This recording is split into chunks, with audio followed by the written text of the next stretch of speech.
Tribuners, kondisi terkini korban kebakaran lorong tahu Ambon, ratusan pengungsi mulai terserang penyakit. Berikut ini info terkini terkait kondisi korban kebakaran di lorong tahu kawasan Batu Merah Ambon memasuki hari ketiga di pengungsian. Seperti diketahui, kebakaran hebat melanda kawasan Madeka, Kecamatan Sirima, Kota Ambon, Jumat 9 Desember 2022 dini hari. Musibah itu menyebabkan ratusan bangunan termasuk rumah dan kios milik warga hangus terbakar. Selain itu, 2 orang dinyatakan meninggal dunia dan seorang lagi mengalami luka bakar cukup serius. 3 hari pasca kebakaran di lorong tahu Madeka, Kota Ambon, pengungsi mulai terserang berbagai penyakit. Hal ini disampaikan langsung oleh Dr. Anet Latuheru kepada tribunambon.com di lokasi pengungsian, Senin 12 Desember 2022. Dari 140 orang yang periksa, banyak yang mengeluhkan sakit kepala, batuk, gangguan pernapasan, diare, dan MAH.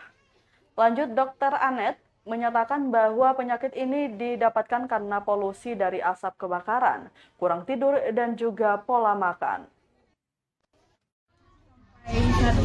Sampai hari ini tuh sebenarnya pakai tanggal kemarin tuh Ji, pakai tanggal hari kemarin tuh sampai tanggal 9 itu cuma 9 orang, tanggal 10 itu ada 54 orang, tanggal kemarin itu ada 72 orang, jadi sekitar 140 orang dalam 3 hari ini.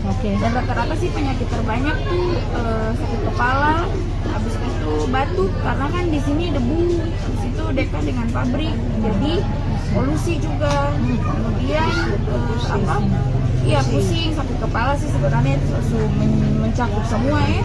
Sama anak-anak kan itu makan jadi sering batul, jadi ada sedikit diare, ada yang nyeri hati juga, kan cuma begitu sih. Oh ya, mungkin posko kesehatan ini dibuka sampai kapan? Ada waktu?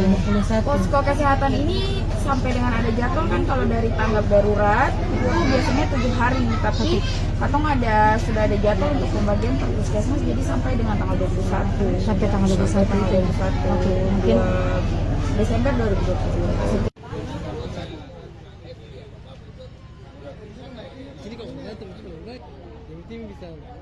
Terima kasih sudah nonton.